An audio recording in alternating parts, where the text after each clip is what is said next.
बहुत सारे प्रॉब्लम्स हैं जो अक्सर करके आप लोगों ने भी कुछ चीज़ें ऐसी डिस्कस करी हुई हैं कि बच्चों के नेचर बिहेवियर में चेंजेस आ रहे हैं या हमारे बच्चे खाते नहीं हैं, उनको खिलाएँ कैसे? तो बहुत सारे ऐसे क्वेश्चंस हम सबके पास में रहते हैं, बच्चों से रिलेटेड, है ना? तो उसको कैसे समझें, कैसे सॉल्व करें, कोशिश कर सकते हैं। एक दिन में कोई भी चीज़ चेंज नहीं कर सकते हैं कि मैंने कहा आज सेशन सुन लिया सबने तो कुछ भी ऐसा चेंज हो गया। तो ऐसा नहीं होता है। एक दिन में ऐसा कोई चेंज संभव नहीं होता है। लेकिन हाँ, हम उसके प्रति अवेयर हो सकते हैं, उन चीज़ों को सुन के समझ के कि आखिर कहाँ पर मिस्टेक हो रही है, क्या गलती हो रही है, तो चलो इसको ठीक करने के ऊपर काम करते हैं, ठीक है? और हम लोगों ने भी यहीं पर रहते-रहते एक्सपीरियंस से सुनते और समझते ही सीखा है। पहले हमारा भी माइंडसेट ऐसा नहीं था, हम लोग भी ना तो इतना हेल्दी खाते थे और जो भी चटर-पटर खुद भी खाते थे और बच्चों को भी खिलाते थे। जो भी जितनी भी बाहर की चीज़ें होती थी मुझे बड़ी पसंद थी, तो मुझे लगता था भाई खाना ही जीवन है, तो उसी तरीके से चीज़ें चल रही थी। तो जब बाद में ये चीज़ों को सोचा समझा और अपने ऊपर देखा, बहुत सारे सेशंस को अटेंड किया, तब समझा और घर में जब चीज़ें चेंज करी, तो सभी चीज़ें चेंज होने लग गई।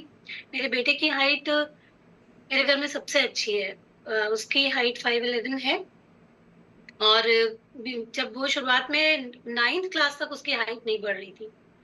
और उसको क्लास में बल्कि सब बच्चे शायद चिढ़ाते भी थे, तो वो खुद से बोला मम्मी मुझे जिम करना है। तो जब उसने ये बात पे बहुत ज़ोर देना शुरू कर दिया कि मुझे जिम करना है, मुझे जिम करना है, तो पूछा मैंने उससे एक दिन तो फिर क्योंकि वो बिल्कुल भी मतलब बहुत पतला-दुबला और हाइट भी कम थी, तो मैंने पूछा उसको कि एकदम से तुम्हारे दिमाग में ये जिम का फितूर कहाँ से आ गया कि अभी जिम करना है?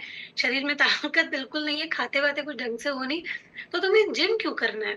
तो फिर उसने एक दिन बोला कि मम्मी क्लास में बच्चे ऐसा-ऐसा कहते रहते हैं, तो मुझे बिल्कुल अच्छा नहीं लगता है। तो मैंने भी समझा उस चीज़ को और मैंने कहा ठीक है, कोई बात नहीं। हम लोगों ने उसको जिम में वो कराया और उसके साथ फिर मैंने उसको ये न्यूट्रिशन देना भी स्टार्ट किया।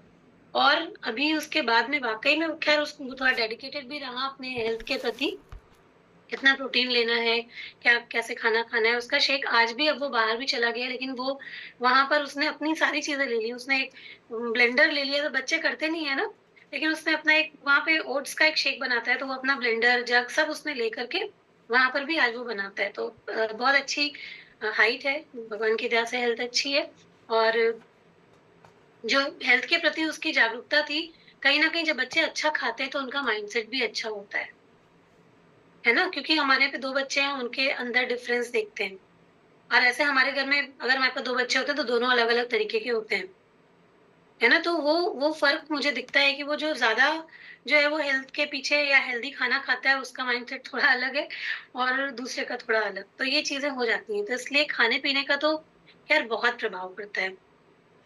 तो हम ही लोगों को चीज़ें चेंज करनी है अपने घरों में, तो उसके लिए समझना तो